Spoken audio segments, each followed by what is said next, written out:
Looking at the backgrounds of the New Testament, we want to back up really quickly to our Old Testament and remind ourselves of Old Testament history.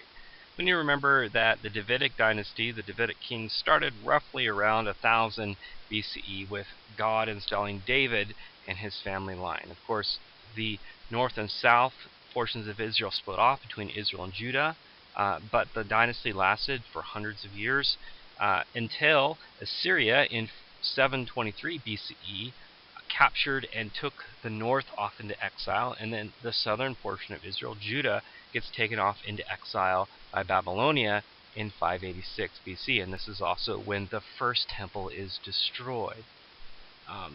Once Israel's in exile, they eventually are promised return. Isaiah is the great prophet noting these notions of the return from exile, and under Darius and Persian rule, the people of Israel are allowed to return back to the land in 539 BCE. With this, you get Nehemiah coming back and rebuilding the walls of Jerusalem. You also get Ezra coming and rebuilding a second temple. And this is where we get the name Second Temple Judaism. Ezra comes back and restores and rebuilds the temple. And yet there's a sense, because the Persians are still in control, that Israel is still to some degree in exile. They are not an independent nation. They still serve their Persian masters. And so this notion of exile is very important for the New Testament. The period between the Old Testament and the New Testament is often called the intertestamental period. The Old Testament closes with the book of Malachi, which is traditionally thought to have been written in 425 BC, which introduces the so-called 400 years of silence. And yet, people are still writing during this time. There's a group of literature called the Apocrypha, which are Jewish writings that are found actually in Catholic Bibles and Orthodox Bibles. But we also get the Pseudepigrapha, which is another set of Jewish writings. What's happening in the history and period of this time? You get Alexander the Great coming on the scene in 323 BC and conquering the world, including conquering the Persian Empire. With his conquest, he introduces Greek culture and language, which we call Hellenization. It's because of Alexander's introduction of Greek that the New Testament is written in Greek, and the Jewish people will translate their Old Testaments into Greek. And this translation of the Old Testament is called the Septuagint, or the initials on your screen, LXX. However, upon Alexander's death, his kingdom is divided amongst his generals. Eventually, one of the descendants of these generals, Antiochus Epiphanes, comes on the scene and decides to end Jewish religion and practice, including kosher food laws, Sabbath observance, and he tries to set up an idol in the temple.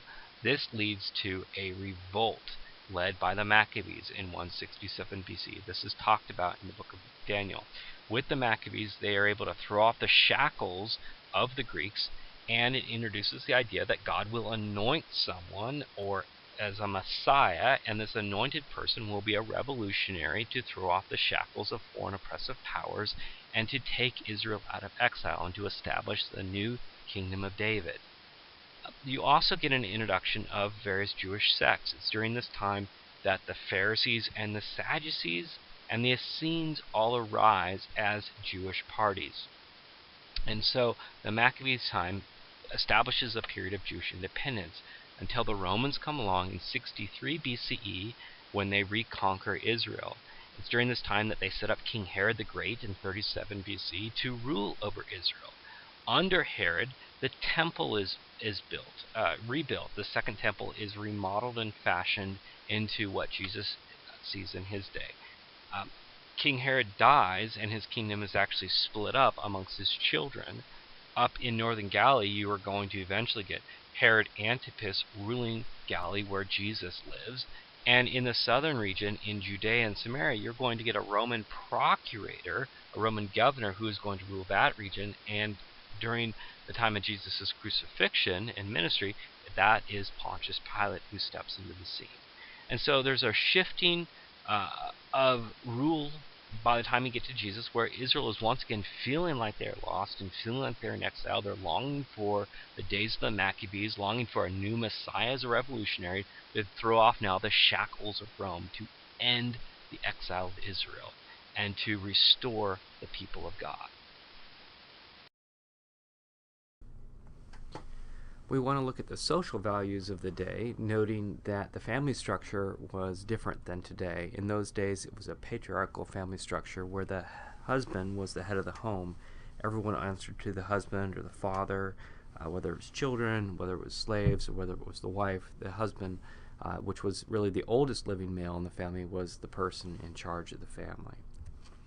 We also need to understand that in those days there was this concept of limited good. There was a limited set of resources which only a few people controlled. In those days, 90% of the world were poor, with only 10% of the world being wealthy. There really was no middle class in those days. The world was also divided up into thirds. A third of the Roman Empire were slaves, 1/3 were ex-slaves, and a third of people were free. So most people are poor, and a significant number of people had been affected by slavery, either being slaves or being former slaves.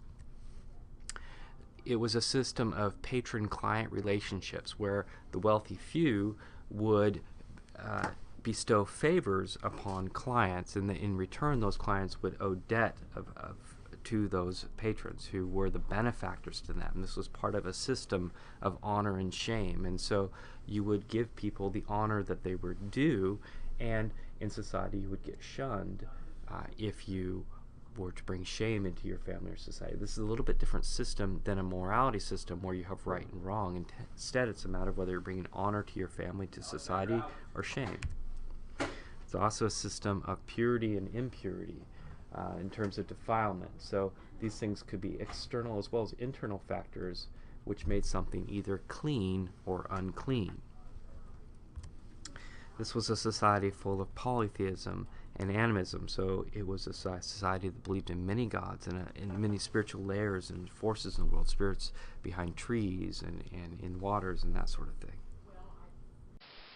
When we talk about Judaism, there are 4 common beliefs of every Orthodox Jewish person in Jesus' day. 4 pillars of Judaism, as Jimmy Dunn calls it.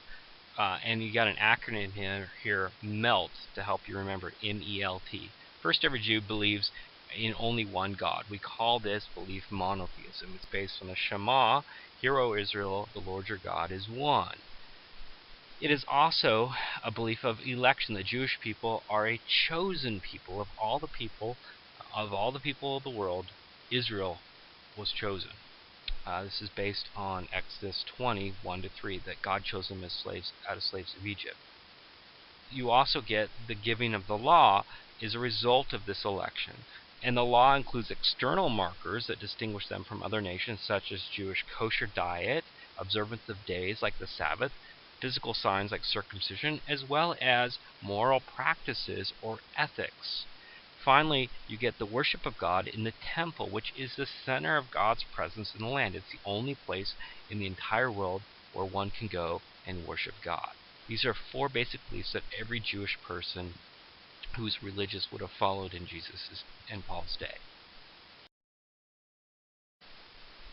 Jewish groups would have included major groups like the Pharisees as well as the Sadducees. These 2 groups contrast each other. The Pharisees believe in an afterlife and believe in a resurrection. The Sadducees, on the other hand, don't believe in an afterlife and they don't believe in a resurrection. The Pharisees believe in a wider body of the Old Testament writings and include tradition. The Sadducees only follow the first 5 books of the Old Testament, the Pentateuch.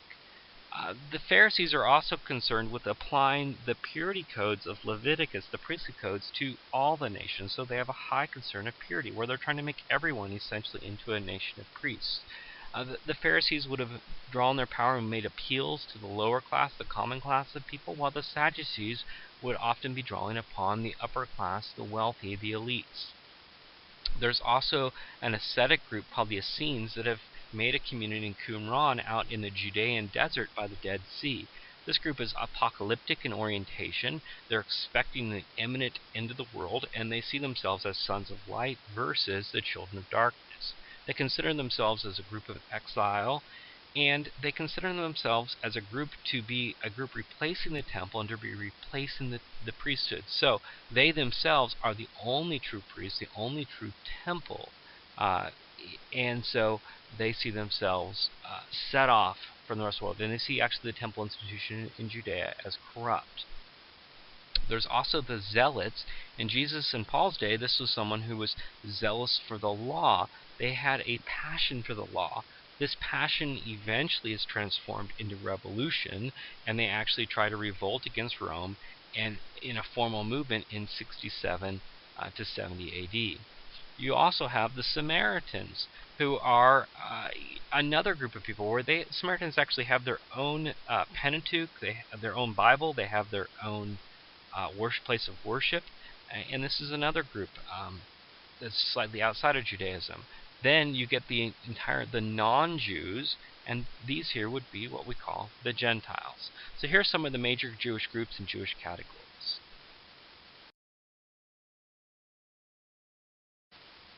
When we think about food and agriculture, the main fruit would be the olive. This was the main staple of the ancient world. Olives were used for heating and lighting, as well as cosmetics, as well as for cooking. You've got here a picture of an olive tree as well as an olive press. Another major food was wheat and barley and grains to produce bread. And you've got a picture of the sort of flatbreads that were being made in the ancient world in those days. People were primarily vegetarians. If you live near a lake, you might supplement that diet with a little bit of fish, but people were not really eating red meat.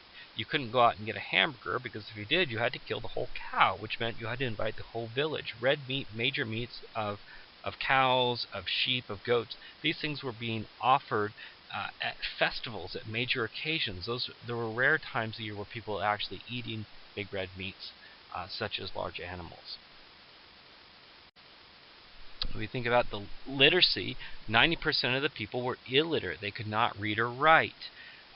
In Israel, most people spoke Aramaic. The Old Testament itself is written in Hebrew, and portions, such as parts of Daniel, are written in Aramaic. And you have some of the writing here on your screen for you.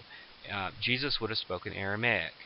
The lingua franca, established by Alexander, the common language was Koine Greek, and the New Testament was written in Greek, and the Old Testament was translated into Greek, and this Greek Bible was actually the Bible of the New Testament church, and you have some of the Greek writing there on your screen for you. Because this was the Roman Empire, the Romans actually, their main language was Latin, and as you move towards Rome and beyond towards Spain, Latin becomes the main language, and that's the language of the Romans. And the Bible actually eventually gets translated into Latin, and this Latin translation is called the Vulgate. With every language comes culture. The Roman Empire was vast. You have a picture here of Rome and a picture of Judea. Judea was a small portion. It was a backwater portion of the Roman Empire. With the exile, most Jews were taken out of the land of Israel and were scattered amongst the nations. With the return, most people actually stayed in exile. There was a large population in Babylonia. There's a large population in Alexandria, Egypt. There's a large population in Rome. And so the Jewish people are scattered all over the Roman Empire. Let's now look at the rulers of Judea. King Herod the Great was in charge of the entire land of Israel, which you see here on your map. From 37 to 4 CE, King Herod was in charge when Jesus was born, according to the Gospels. You also have a region in this area called the Decapolis, which is a federation of Greek cities that report directly to Asia, the province of Asia. And you hear about that in places like the story of Legion. When Herod dies, his kingdom is divided amongst his sons, Herod Archelaus, Herod Antipas, and Herod Philip. Archelaus was such a bad ruler that he was actually kicked out of his position by the Roman officials. And so what you have here on a map are pictures of the Roman rulers during Jesus' day. Pilate was the Roman procurator, the Roman ruler in charge of Judea and Samaria. during the ministry of Jesus. His home base was Caesarea, but for major Jewish festivals, he would come to the city of Jerusalem. And because Jesus is arrested in Jerusalem, Pilate is going to oversee his trial and execution. However, Jesus grew up in Nazareth, and his ministry took place in the region of Galilee. And the Roman ruler of Galilee was Herod Antipas. And that's why in Jesus' arrest, in Luke's gospel, he's going to actually have Pilate invite Antipas to oversee a trial of Jesus. Antipas kindly refuses and sends him back to Pilate. But the reason why both Pilate and Antipas are present is because Pilate is in charge of Judea and Samaria, while Antipas was in charge of Galilee. The third ruler is Herod Philip, who was in charge of the region of the northeastern section of Galilee. And what Jesus' ministry in crossing the Sea of Galilee would be often crossing between Antipas' territory and Philip's territory. Later on, you get Herod Agrippa eventually getting the entire region back, similar to King Herod's rule, where Agrippa I is going to rule Judea, Galilee, and the Northeast Territory. Most significantly, we get the story of the Roman procurators Felix and Festus, who are going to rule the Judea region when the Apostle Paul is arrested. Felix first from 52 to 59, and then the Roman procurator Festus. You also get Agrippa II ruling the northeastern section of Galilee, and these characters are going to appear in the Acts of Apostles.